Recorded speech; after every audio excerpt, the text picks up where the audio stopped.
নমস্কাৰ। দাপোন জীৱনৰ জিতুল বৰাৰ সম্পাদনাত প্ৰকাশ পাব লগা মাহেকীয়া অনলাইন আলোচনী নিশ্চিতভাৱে আমাৰ জাতীয় জীৱনৰ কাৰণে অসমীয়া ভাষাৰ কাৰণে এক শুভ খবৰ। জিতুল বৰা এগৰাকী উদ্যমী যুৱক, যিটো কাম কৰে বৰ নিয়াৰিকৈ কৰে। মোৰ বিশ্বাস দাপোন জীৱনৰ জৰিয়তে জিতুল বৰাই নতুন প্ৰজন্মৰ লেখকসকলক নতুন চিন্তাৰে উলিয়াই অনাত বিশেষ উদ্যোগ ল'ব পাৰিব। সাম্প্ৰতিক সময়ত আমাৰ ভাষা সংস্কৃতি গভীৰ সংকটত পৰিছে। বিশেষকৈ অসমীয়া ভাষালৈ অহা বিপদ আমি কিছুদিনৰ পৰা দেখিছোঁ।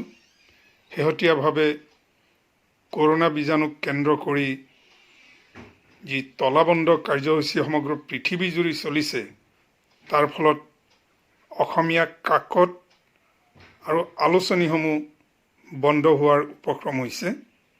খুব সীমিত পৰিৱেশত, সীমিত আকাৰত এই আলোচনীবোৰ প্ৰকাশ পাই আছে। সেইকাৰণে আমাৰ লেখকসকলে, বিশেষকৈ নতুন প্ৰজন্মৰ লেখকসকলে প্ৰকাশৰ মাধ্যম বিচাৰি নোপোৱা হৈছে। অনলাইন আলোচনীয়ে এই দিশটোক কিছু সহায় কৰিব বুলি মই ভাবোঁ। কাৰণ অনলাইন আলোচনীখন পাবলৈ সহজ। কোনো ধৰণৰ প্ৰাকৃতিক দুৰ্যোগে অনলাইন আলোচনীক বাধা দিব নোৱাৰে। এই আলোচনীৰ জৰিয়তে নতুন প্ৰজন্মৰ মাজত কৰ্মসংস্কৃতি, নিয়মানুৱৰ্তিতা, দেশৰ প্ৰতি, সমাজৰ প্ৰতি দায়বদ্ধতা, অসমীয়া সাহিত্য সংস্কৃতিৰ প্ৰাণ আৰু শিপাৰ সন্ধান,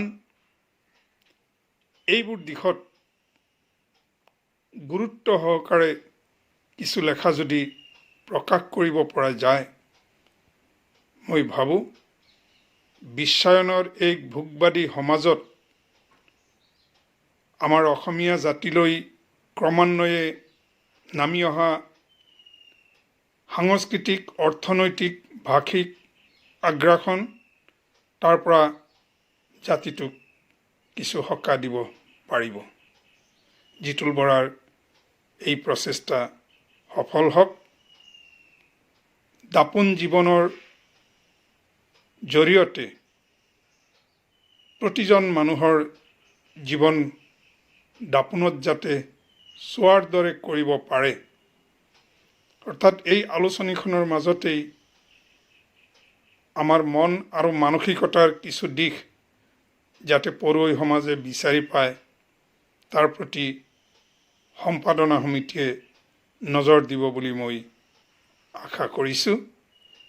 মই জনাত সম্পাদনা সমিতিত অনেক বিজ্ঞ লোক আছে।